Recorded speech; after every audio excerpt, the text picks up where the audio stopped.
महापरिषद और रामलीला समिति अनगर, जो कि एक बहुत ही स्थापित प्रतिष्ठित संस्था और पार्वती महापरिषद की सहयोगी संस्था के रूप में है, इसके इस सभागार में आज इस संयुक्त तत्वावधान के कवि सम्मेलन में होली के विशेष ये कवि सम्मेलन जो किया है, मैं उसके लिए महानगर रामलीला समिति को इस सहयोग के लिए बहुत बहुत धन्यवाद ज्ञापित करता हूँ। उनके अध्यक्ष आदरणीय श्री नरेंद्र मोहन जोशी जी हमारे बीच में हैं और हमारे सम्मानित मंच आदरणीय धनानंद पांडे बेग जी, आदरणीय ज्ञानपंत जी हमारे साहित्यिक प्रकोष्ठ के अध्यक्ष और श्री नारायण पांडे जी हमारे महासचिव साहित्यिक।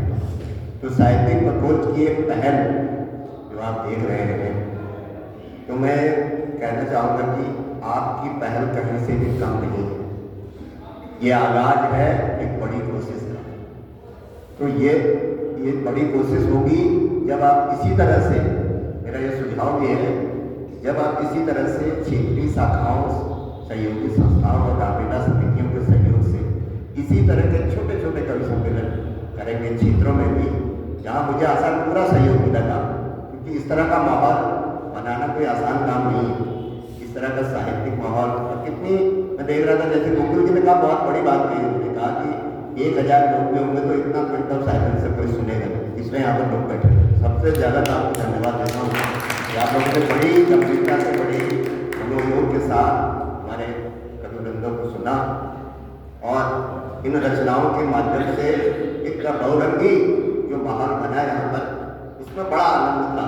लग रहा था कि हाँ, होली के जैसे कविताओं और होली के रंगों का बिल्कुल बढ़िया सम्मिश्रण हुआ है। तो उसके लिए भी आप सबको बधाई है, हमारे साहित्यिक प्रकोष्ठ को एक अच्छी पहल के साथ हमने शुरुआत की है।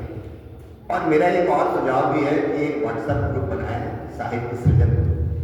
इसमें उदयमान कवि हैं हर क्षेत्र, चाहे वो उसमें ज़्यादा युवा होंगे तो और अच्छा होगा, हर क्षेत्र में युवाओं को उससे जुड़ें और एक कोई विषय दे करके उस पर 2 लाइनें 4 लाइनें उनसे उसी व्हाट्सएप ग्रुप पर बना दें और उसके बाद उनको देख करके फिर उनको अपने कार्यक्रमों में आमंत्रित करें कि वो पढ़ें।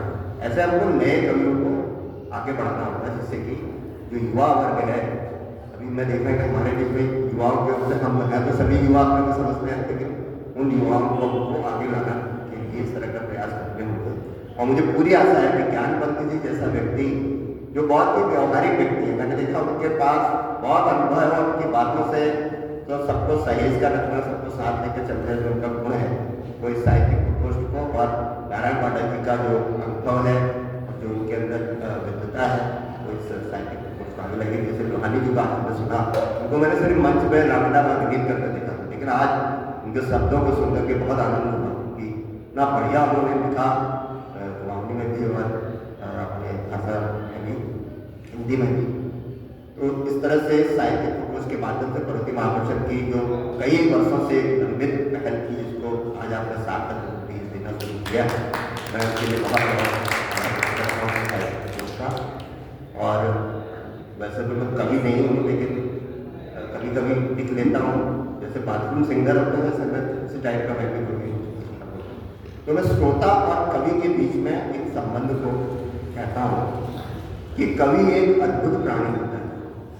कवि एक अद्भुत प्राणी होता है, न वो हंसता है न वो रोता है, क्योंकि जब रचना लिख देता है तो उसके बाद ना वो, क्योंकि वो पहले ही भाव से गुजर चुका होता है, न वो हंसता है न वो रोता है, न वो कुछ पाता है न कुछ खोता है, न वो कुछ पाता है न वो कुछ खोता है, वो तो भावों के बीजों को कागज की क्यारी में बोता है। वो तो भावों के बीजों को कागज की क्यारी में बोता है और उस क्यारी में होते हैं अनवरत फूल, और उन फूलों की ओर जो आकर्षित होता है वो श्रोता। उन फूलों की ओर जो आकर्षित होता है वो श्रोता है।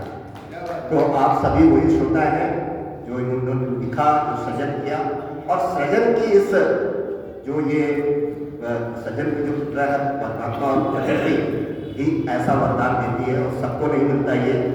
तो जिस पर प्रकृति की और परमात्मा की कृपा होती है वही इस काम में आगे बढ़ता है, इस सृजन कार्य का आगे बढ़ता है।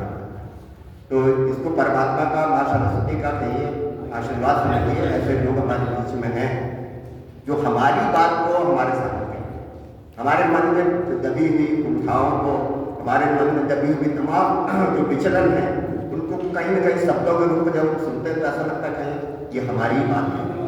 तो ये बड़ी बात है। तो इन कविता के माध्यम से आज यहाँ पर रस की प्राप्ति हुई है। तो मैं होली के अवसर पर जो एक अंतरा मैंने अभी तक लिखा है उसी को मैं सुना देता हूँ आपको।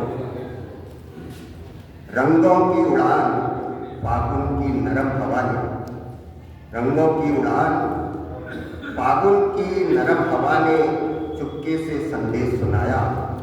सूनी गलियों भीगे आंगन में रंगों ने फिर डेरा डाला। सूनी गलियां भीगे आंगन में रंगों ने फिर डेरा डाला। अंबर से उतरा गुलाल जैसे सपनों की परतें खुली, मन की धूल झटक कर सबने नई उमंगों की राह चुनी। ढोलक की थाप पे धड़कन नाची, हंसी ने बांधे रंगीन तार, रूठे रिश्ते गले मिले जब खिल उठा हर एक द्वार, खिल उठा। और अभी मैं लिख रहा हूँ, जब पूरी हो जाएगी तो फिर अगली बार सुनाएंगे।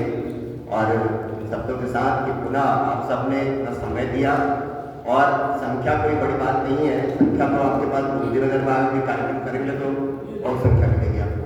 लेकिन लोग क्या करते हैं, आपस में बात करते हैं, कोई मोबाइल सुनता है, कोई कुछ करता है, तो कभी कभी ध्यान भंग होता है। तो इस तरह का जो ऑडियंस मिलती है, जैसे आज यहाँ पर मिली, तो ये आदर्श ऑडियंस है। तो ऐसे सुधी श्रोता मिले तो फिर क्या बात है। तो मैं सबको धन्यवाद देता हूँ, तो होली की बहुत बहुत शुभकामनाएं देता हूँ। और 1 तारीख को पर्वतीय महापरिषद में होली का बहुत ही शानदार कार्यक्रम रखा गया है, जिसमें आपको कुमाऊनी, गढ़वाली, रंग और त्योहार संस्कृति, संस्कृति होलियाँ वहाँ पर देखने को मिलेंगी। और साथ ही साथ पर्वतीय महापरिषद घोड़ा की टीमों को इस वर्ष रजत जयंती वर्ष के अवसर पर साड़ी भेंट कर रहा है, तो उन सबका भी पंजीकरण वहाँ पर होगा। तो एक अच्छा मिला जुला कार्यक्रम वहाँ पर आयोजित कर रहे हैं। तो आप सबको सपरिवार बहुत